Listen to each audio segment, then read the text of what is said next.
Dialogue चुम्मी याम थुन थोकर चलो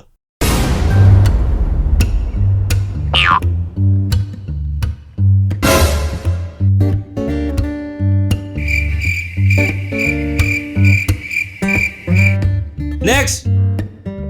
ओजा अम्ता चंगजेरके चंगो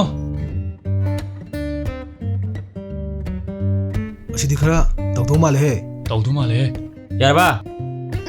यारे कैमरा रेडी एक्शन आई नुपी अमनी नुपी अमा ओइरुबना लारी हैबि इसा मयाम पोक्तुना चाउखतपा कंट्री मा ओहेनगनी हेड नोई नापानी द पता लोलो दो हा नंग पोपुले सारा बुका जुगो जादोइनो नोई गुम के आले बिसिने निने फिल्म चप गम दिसे न चा पोने दिखमी कन चखने दिखमी ने चकु चलो शक्ता दो फिल्म गुमने गाइस लाइने चकु चलो न शक्तु येंगे उची मनबी नवा न मुजि चलो ओजा करी सेबा हा करी गोना बा हा काओगे हा करी सेबा हे काओगे काओगे पुगिनु काओगे फजा फजा ड्रेस सेटना अकीब लेतना नुमिदांग सटकनी खर तुन चलो मम दौरे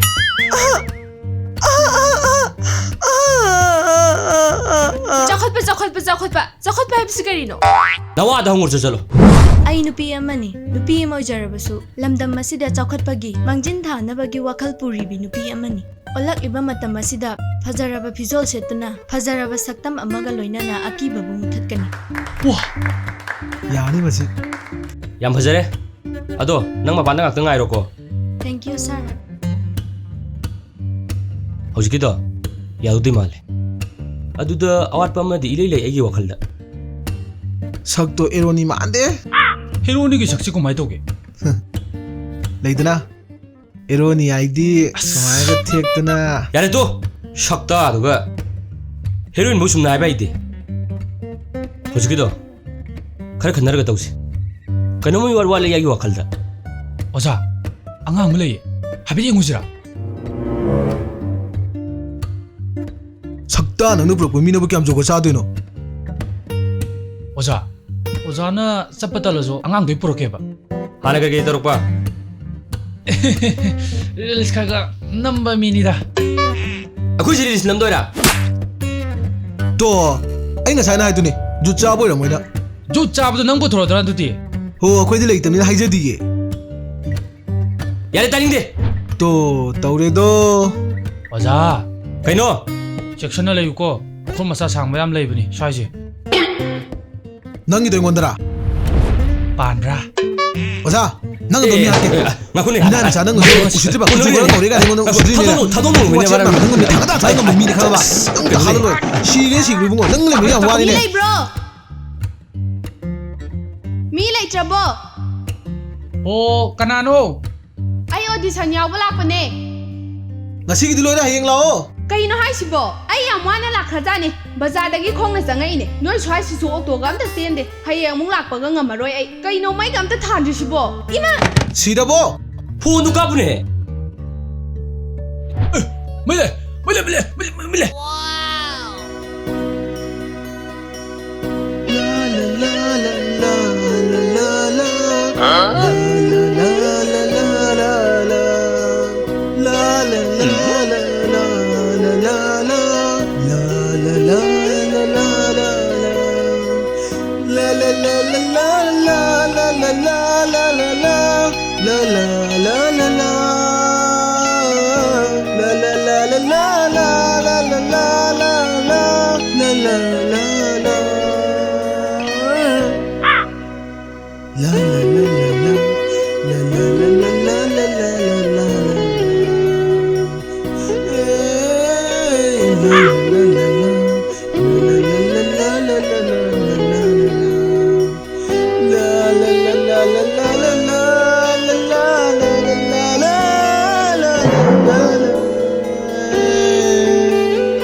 siare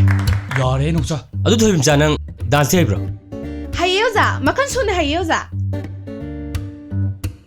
आई खोय ओजादी जेनेटर मखोंदा बक्ता डांस तो गायबिन ado nang shooting hobdi yara bro ꯑꯣꯖꯥ ꯑꯩ ꯈꯜꯂꯕꯣ ꯈꯟꯕꯒꯤꯅꯤꯅꯦ ꯌꯥꯔꯕ ꯍꯥꯏꯁꯦ ꯂꯋꯥꯏ ꯅꯨꯄꯤꯁꯤꯗꯤ ꯊꯦꯡꯛ ꯌꯨ ꯑꯣꯖꯥ ꯊꯦꯡꯛ ꯌꯨ ꯌꯥꯔꯦ ꯌꯥꯔꯦ ꯁꯨꯇꯤꯡ ꯍꯧꯒꯗꯕ ꯅꯨꯃꯤꯠꯇꯣ ꯑꯩ ꯐꯣꯟꯗ ꯍꯥꯏꯔꯛꯑꯒꯦ ꯑꯗꯣ ꯅꯪ ꯂꯧ ꯂꯥꯛꯄꯁꯤꯗꯤ ꯁꯨꯃꯥꯏꯅ ꯇꯧꯔꯁꯤ ꯅꯪ ꯄꯥꯔꯀꯤꯡ ꯐꯥꯎꯕ ꯂꯥꯏꯟꯗ ꯂꯥꯛꯑꯣ ꯄꯥꯔꯀꯤꯡꯗꯒꯤ ꯑꯩꯈꯣꯏ ꯑꯃꯨꯛ ꯂꯧꯈꯠꯄ ꯂꯥꯛꯑꯒꯦ ꯑꯥꯔꯇꯤꯁꯁꯤꯡꯁꯤ ꯌꯥꯝꯕꯅꯤꯅ ꯑꯃꯁꯨ ꯂꯧꯅꯔꯤꯉꯩꯗ ꯐꯔꯛ ꯍꯦꯛꯇ ꯇꯥꯕ ꯀꯩꯁꯨ ꯀꯥꯏꯗꯦꯗ ꯑꯣꯖꯥ ꯑꯗꯣ ꯗ꯭ꯔꯦꯁꯇꯣ ꯅꯪꯒꯤ ꯑꯔꯤꯕ ꯈꯔ ꯄꯨꯔꯛꯑꯣ ꯑꯩꯈꯣꯏ ꯁꯤꯗ ꯂꯩꯔꯤꯁꯤꯒꯅꯦ ꯆꯥꯅꯕ ꯌꯦꯡꯉꯒ ꯁꯦꯠꯂꯁꯤ ꯍꯣꯏ ꯑꯣꯖꯥ ꯑꯗꯨꯗꯤ ꯐꯔꯦ ꯁꯨꯇꯤ ꯅꯨꯃꯤꯠꯇꯣ ꯑꯗꯨꯗꯤ ꯊꯦꯡꯅꯔꯁꯤꯀꯣ ꯊꯦꯡꯛꯁ ꯑꯣꯖꯥ ꯊꯦꯡꯛ ꯌꯨ ꯑꯣꯖꯥ ꯆꯠꯂꯨꯈꯤꯒꯦ ꯑꯣꯖꯥ ꯆꯠꯂꯨꯈꯤꯒꯦ ꯌꯥꯏꯅꯦ ꯃꯁꯦ ꯃꯁꯤ ꯃꯔꯣꯟ ꯑꯃ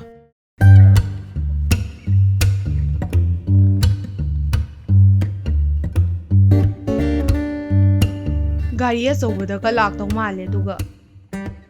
ꯀꯌꯥꯝ ꯀꯨꯏꯔꯒꯦ ꯉꯥꯏꯕ ꯉꯥꯛ ꯑꯣꯏꯔꯦ ꯒꯥꯔꯤ ꯆꯧꯗ ꯂꯥꯛꯀꯦ ꯇꯧꯅꯤ ꯒꯥꯔꯤ ꯆꯧꯗꯣ ꯀꯦꯇꯣꯂꯣꯛ ꯌꯥꯗꯅ ꯂꯩꯔꯕ ꯁꯤꯗ ꯑꯣꯏꯅ ꯂꯥꯛꯑꯕꯅꯤ ꯀꯩꯅꯣ ꯀꯦꯇꯣꯂꯣꯛꯑꯕꯣ ꯀꯩꯅꯣ ꯈꯪꯗꯦꯁꯨ ꯃꯃꯤꯡ ꯈꯪꯗꯕ ꯄꯣꯠꯇꯨꯅꯦ ꯀꯦꯇꯣꯂꯣꯛ ꯍꯥꯏꯁꯦ ꯆꯠꯁꯤ ꯂꯥꯎ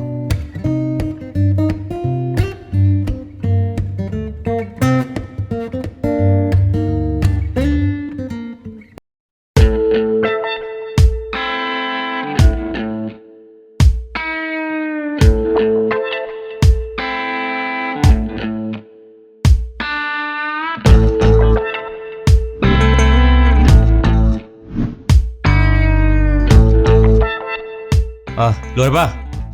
ꯂꯣꯏꯗꯣꯔꯦ ꯂꯣꯏꯔꯦ ꯍꯧꯔꯁꯦ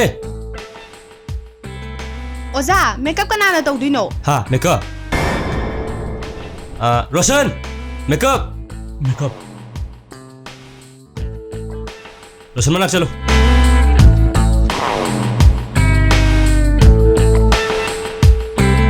ꯗꯥꯔꯣꯁꯥ ꯃꯦꯀꯞ ꯀꯅꯥꯅ ꯇꯧꯗꯣꯏꯅꯣ ꯃꯦꯀꯞꯇꯣ ꯃꯁꯥ ꯉꯝꯗ꯭ꯔꯦꯌꯦ ꯑꯗꯨꯅ ꯃꯥ ꯂꯥꯛꯇ꯭ꯔꯦ ꯃꯦꯀꯞ ꯑꯣꯏꯕꯤꯔꯁꯤ ꯑꯥꯎ ꯂꯩ ꯀꯔꯤꯅꯣ ꯇꯧꯔꯤꯁꯤꯕꯣ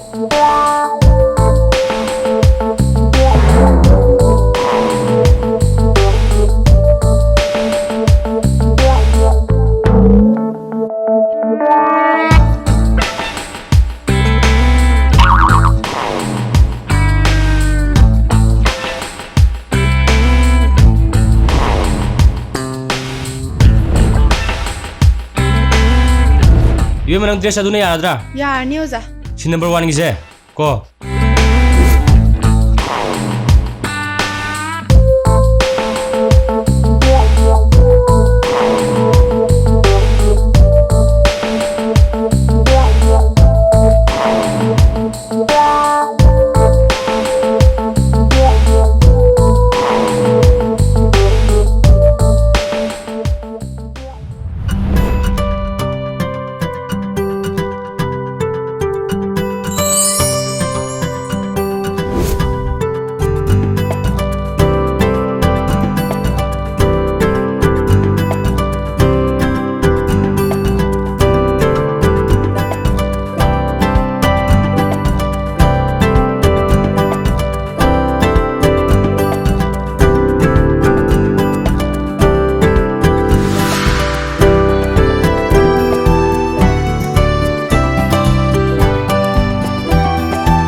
फजै आयु हायु हुमु चसिलु फजै नमु चेपी फजै चंगिलु फजै हो हुमु याय चतुरो फजै नमु फम फजै याय नेक्स्ट शॉट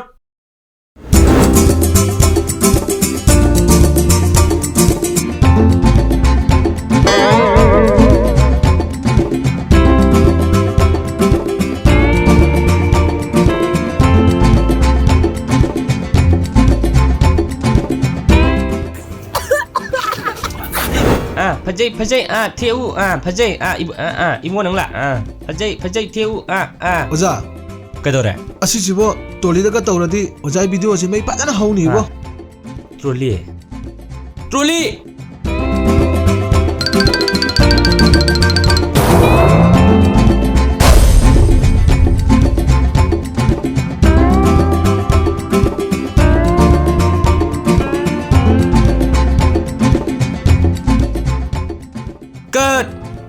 ड्रेस चेंज ओजा लम्हांगजीदा ड्रेस सेंस कमाइन तौदुनो हाँ लाओ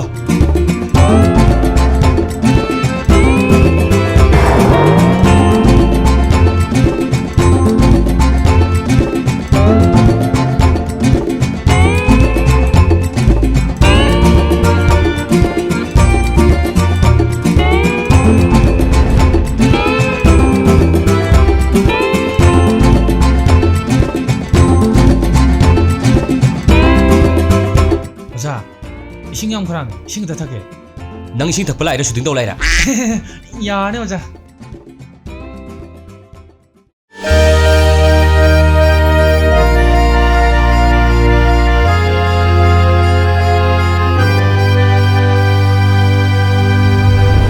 हाँ यू सोदाद्रे हाय शिम की मीन हाइवने अदम पंग इदु कइनोने हाँ करी हेय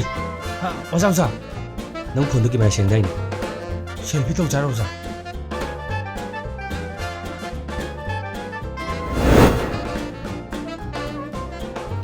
फजे फजे पाइखलु पाइखलु पाइखलु फजे फजे लयु लयु लयु लयु लयु लयु लयु लयु लयु पाइथौ पाइथौ पाइथौ पाइथौ फजे लपथो लपथो लपथो लपथो लपथो लपथो पाइसिलु पाइसिलु पाइसिलु बा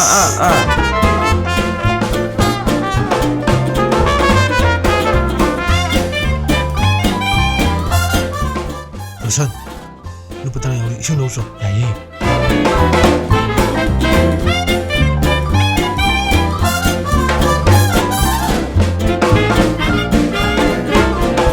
हाउ इसिदि कैलम सिंग ओजानो अमुको थाके गेरा 아스 암드 비옥세 하우지디 남기다 보면 안돼 हाउ बने में मखों घुम चल पामुई कादे सिनु नोइन थाइदुना नोइबो सा सेन्याव दे दाने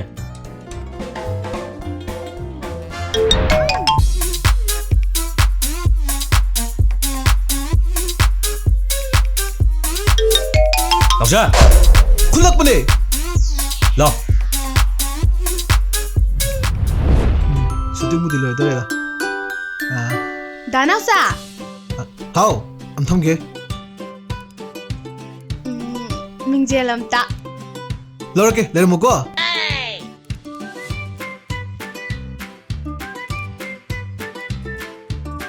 세 दानावसा इंगे जिकेट अमता 넣을게 내려 먹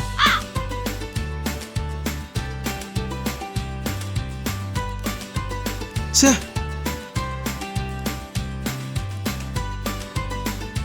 दानावसा पाउडर अमता पाउडर होय होय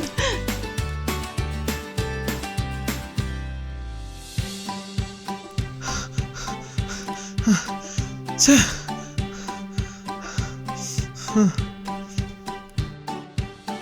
दानावसा खुंगुप अमता 공구 호이 호이 넣을게 넣을게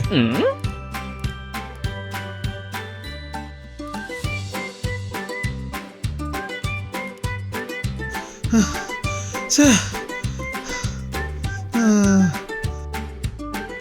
दानावसा इसिंग kita thake 이싱 이싱도 뭐는 거 당일레싱 이싱이 당일레 권항세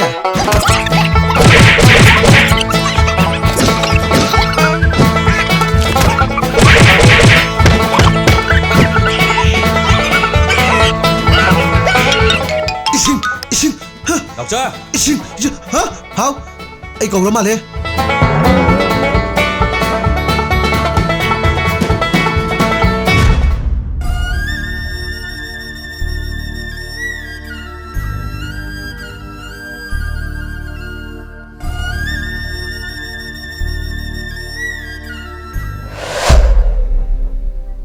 याबा लौगे को लौई ai nupi amani nupi ama ojarabasu lamdam masida chokhatpagi mangjing thanabagi wakhan puri nupi amani कल हराना बांधी लगाई दो दमी तो इज्जत रो ना मालिक का इकाम खाऊने आई थोड़ा जुगो चारो को हमको लौसी को लौगे ai nupi amani Lai khusang nupi bidula ama ati ojarabasu sumahin to. lamdam को कनी है लांग ना आएगा नोक ना गाजू तोरी हमको लौसे लौई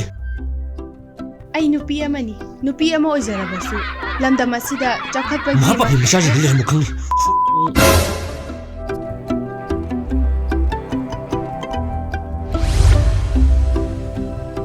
ꯚꯤꯗꯤꯑꯣ ꯐꯪꯉꯤ ꯃꯤꯒ ꯑꯝꯇ ꯌꯦꯡꯗꯦꯗ ꯇꯧꯔꯤꯕ ꯖꯟꯖ ꯃꯌꯥꯝꯗꯨꯒ ꯑꯣꯖꯥ ꯑꯣꯖꯥ ꯀꯩꯅꯣ ꯅꯍꯥꯟ ꯀꯦꯃꯦꯔꯥ ꯋꯥꯔꯤ ꯄꯩꯁꯥ ꯊꯧꯕ ꯇꯨꯝꯐꯝ ꯆꯥꯐꯝ ꯈꯪꯗꯦ ꯇꯥꯏꯗꯦꯍꯦ ꯃꯤ ꯌꯦꯡꯗꯕꯩ ꯃꯊꯥ ꯁꯥꯔꯤ ꯀꯥꯟꯁꯤꯗ ꯅꯣꯏ ꯚꯤꯗꯤꯑꯣ ꯊꯥꯒꯠꯈ꯭ꯔꯕ? ꯊꯥꯒꯠꯈ꯭ꯔꯕꯅꯤ ꯑꯣ ꯑꯩ ꯍꯣꯔꯦꯟ ꯑꯗꯨꯝ ꯌꯦꯡꯉꯛꯀꯦꯀꯣ ꯑꯗꯨꯗꯤ ꯇꯥꯕ꯭ꯔꯥ? ꯍꯜꯂꯣ? ꯑꯣ ꯇꯥꯔꯦ ꯑꯩ ꯚꯤꯗꯤꯑꯣ ꯅꯝꯒꯦꯅ ꯄꯣꯠ ꯂꯩꯕ ꯆꯠꯂꯤꯌꯦ ꯉꯁꯤ ꯚꯤꯗꯤꯑꯣ ꯊꯥꯒꯠꯇꯣꯏꯅꯤ ꯁꯤꯌꯔ ꯇꯧꯅꯕ ꯉꯥꯏꯔꯣꯀꯣ ꯍꯣꯏ ꯏꯅꯦ ꯕꯣꯔꯥ ꯂꯨꯄꯥ 20 ꯄꯤꯔꯣ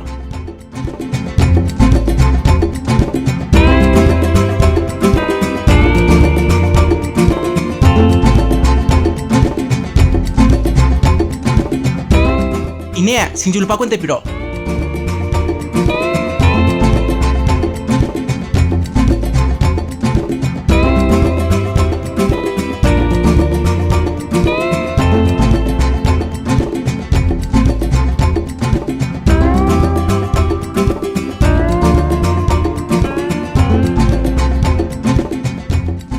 ꯃꯌꯥꯝ ꯑꯍꯥꯟꯕꯃꯛꯇꯗ ꯈꯨꯔꯨꯝꯖꯔꯤ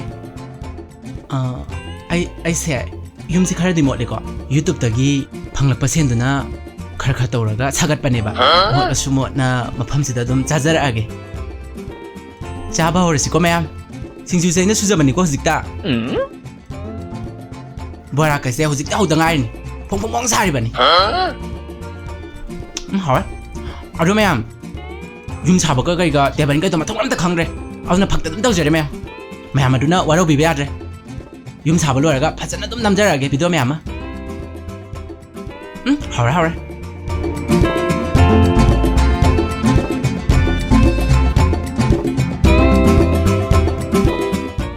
ꯌꯥꯔꯦ ꯁꯝꯇ ꯂꯣꯏꯁꯤꯜꯂꯁꯦ ꯆꯠꯐꯝ ꯑꯝꯇ ꯈꯪꯗꯦ ꯂꯣꯏꯁꯤꯜꯂ ꯌꯥꯔꯦ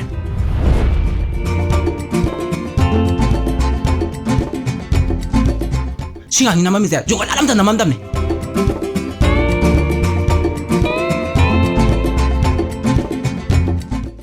ꯊꯥꯒꯠꯈ꯭ꯔꯒꯦꯗ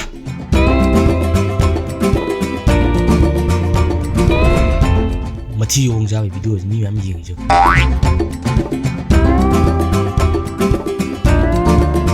ꯑꯩꯈꯣꯏꯁꯨ ꯃꯨꯛꯕꯥꯡ ꯑꯣꯏꯅ ꯇꯧꯔꯁꯦ ꯅꯪꯅ ꯃꯔꯣꯜ ꯑꯃ